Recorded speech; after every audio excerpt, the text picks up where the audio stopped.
Olá pessoal, chegamos à nossa aula de número 15. Continuamos com o assunto de gravitação e vamos tratar de massa reduzida, energia potencial para um sistema de partículas, aplicações e exercícios.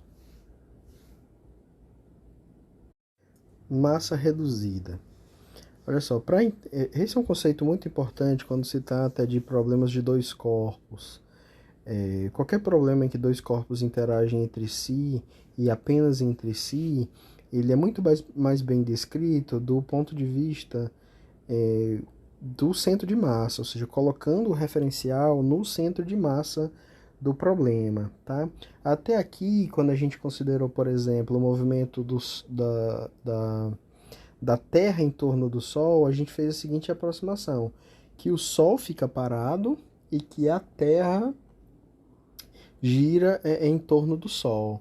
Tá? Essa consideração que nós fizemos ela é válida, mas apenas de forma aproximada. Tá? Como a gente sabe, quando duas partículas interagem entre si, só tem forças internas, tá? Então o centro de massa ele permanece em repouso ou em movimento retilíneo uniforme.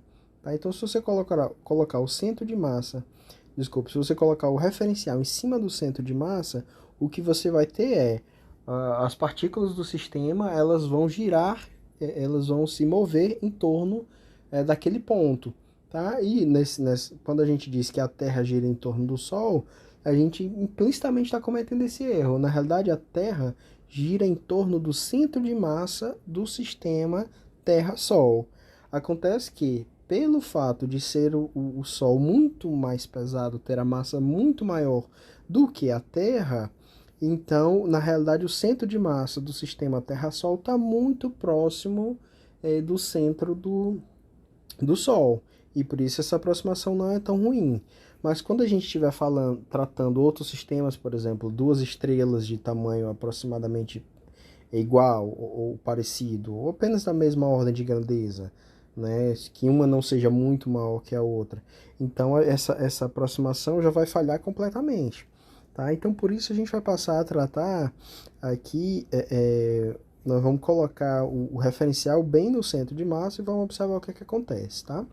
Então, a gente vai considerar um sistema formado por duas partículas de massas M1 e M2. Tá? E nós vamos tomar o referencial O' como sendo a origem lá em cima do centro de massa. Né? Como a gente sabe, a posição relativa da partícula 1 em relação ao centro de massa, R1', ela está relacionada com as massas das partículas e com a posição relativa da partícula 2 em relação a 1 por essa relação aqui. Então, R1' é menos M2 sobre M, onde M é a massa total, né, vezes R. E R é a posição relativa de 2 com relação a 1. Tá? Então, da mesma forma, o R2' é igual a M1 sobre M vezes R, certo?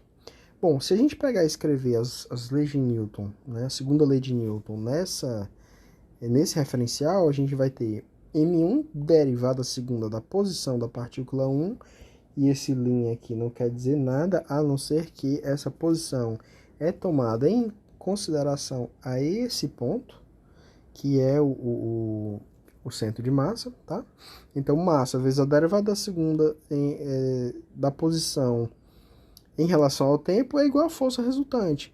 Ora, mas na partícula 1 atua apenas a força em 1 devido a 2. E é assim que a gente chega nessa primeira equação.